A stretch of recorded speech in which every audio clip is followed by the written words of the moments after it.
Bulldozer action प्रसंग में supreme court को बड़ राय भांगा संपर्क में कार्यनिर्वाही कौन प्रकार निष्पत्ति नहीं पारे ना अर्थात एक्जिक्यूटिव मजिस्ट्रेट हूँ कि आपंकर बीडीओ तहसिलदार कलेक्टर्स जो मैंने साधारणतः कार्यनिर्वाही अच्छा आडमिनिस्ट्रेटिव अच्छा एमाने निष्पत्ति नहीं पारे ना केवल एतला आधार में भंगा जाई पारिबो नाही घर जड़े केवल एफआईआर करदेला आपण घर भांगीदेवे सेमती हेबो नाही सुप्रीमकोर्ट आज स्पष्ट भाव में कहते अभियुक्तों विरोध में पदक्षेप पूर्व निरपेक्ष विचार जरूरी बोली कहते सुप्रीमकोर्ट कर्तृपक्षों तुलन में अधिकारी माने अधिक सक्रिय होती आईनगत नीति नियम को उल्लंघन करा जाउछि विचार विभाग को कार्यनिर्वाही अग्राह्य करिपारिबेनि अभियुक्तों विरोध में कार्यानुष्ठान नहीं आईनगत प्रक्रिया रही बोली कहते सर्वोच्च अदालत भांगार 15 दिन पूर्व तांकु नोटिस पठाइबा जरूरी घर भंगाजिबा मौलिक अधिकार को क्षुण्ण करुछि घर भांगा बेले यार भिडियोग्राफी हवा भी जरूरी निरपेक्ष शुणाणी बिना काहारी को दोषी कहुई पारिबो नाही बोली कहते सर्वोच्च अदालत एवं केवल एफआईआर बा जनक विरोध में मामला आपण थाना रुजु करदेले आउ तापर तां घर भांगीदेवे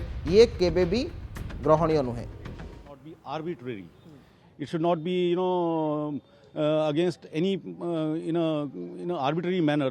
Like the Honorable Supreme Court has said that there are so many dwelling houses in a particular place, but only one house is targeted, saying that this is an illegal structure where all the houses in that area would be illegal if cases are studied.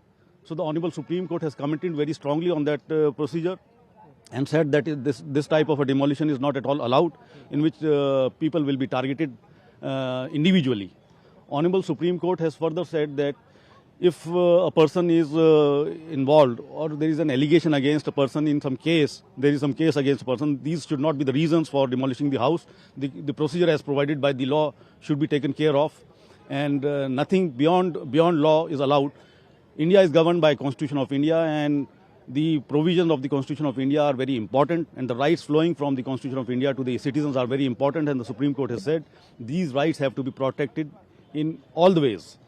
Honorable Supreme Court has in this direction also said that in case of the officers doing any such type of an action which are arbitrary and illegal, then the Supreme Court has said that action should also be taken against those officers, and even penalizing is also provided in the order that penal action will be taken against those officers who have arbitrarily taken this action. Okay. Sir, the court also said that there is a separation of power between judiciary and the executive. Executive cannot attend the role of judiciary. What was that remark? Yes. In the administration of justice, we know that there are three branches of administration of justice. One is judiciary, one is executive, and one is legislative. Legislative is passing the statutes. Honorable Court is passing the orders and directions and is interpreting the laws, and the executive is implementing the laws and implementing the statutes. But here, in such type of cases where the bulldozer action is taken, the authorities are exceeding beyond their powers. So the court has commented very strongly on these type of actions by the state.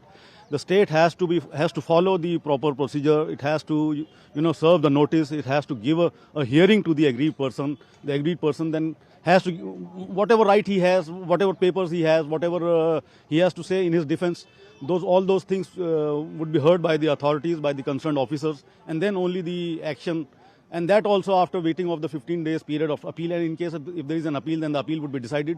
So the Honorable Supreme Court has said the state, the authorities, the executive, the officers are not following this procedure and are exceeding their powers. This is something which is exceeding their limits. So the Honorable Supreme Court has very strongly come on this on this type of an action by the state authorities, and they have said that you have to do whatever you have to do in the framework of the Constitution, in the framework of the law as provided in the various statutes. So in nutshell, what was your case? In nutshell, my case was that ये घर का जो मामला है, घर तोड़ने का मामला बहुत ही सीरियस इशू है। किसी इंसान का घर जो होता है वो एक सिर्फ एक्यूज्ड का घर नहीं होता, वो पूरी फैमिली का घर होता है, और पूरी फैमिली के एस्पिरेशंस एंड होप उस घर से जुड़े होते हैं, उसके फ्यूचर उससे जुड़े होते हैं। तो इस तरह से अगर अथॉरिटीज़ घर को तोड़ती है तो बिल्कुल गलत है और इल्लीगल है। The Supreme Court in its guideline has said that the notice is to be, that first you have to give a notice before demolition exercise takes place. That notice is to be pasted at the house that is sought, or the property that is sought to be demolished, as well as the notice is to be sent to the district magistrate so that there is no backdating of the notice. 15 days period will be given, and it will be first, and in that notice it has to be written that why demolition is the only exercise left. And demolition, by doing this, the court has said that demolition should be the last resort. Before you take, before, so there's the process for compounding, there's a process for fine, there's a process asking those people to, if there's an encroachment, to remove that encroachment themselves. Today, in last 2-3 years, we have seen that the state was not following these guidelines. This is the law, this is the reiteration of the existing law.